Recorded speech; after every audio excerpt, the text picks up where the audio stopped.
জাতীয় সঙ্গীত পরিবেশন ও পতাকা উত্তোলনের মতো সংবেদনশীল সময়ে অতর্কিত হামলার শিকার হলেন এক ইউপি চেয়ারম্যান। ঘটনাটি ঘটেছে শরীয়তপুরের ডামুডা উপজেলায়।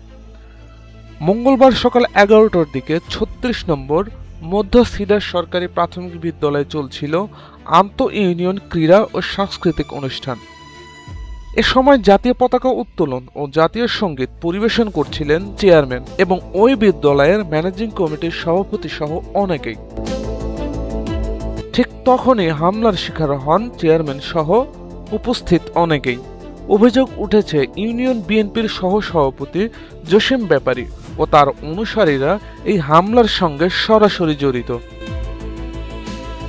ঘটনাটির ভিডিও ইতোমধ্যে সামাজিক যোগাযোগ মাধ্যমে ভাইরাল হয়েছে। জাকারিয়া সজল, নাগরিক প্রতিদিন।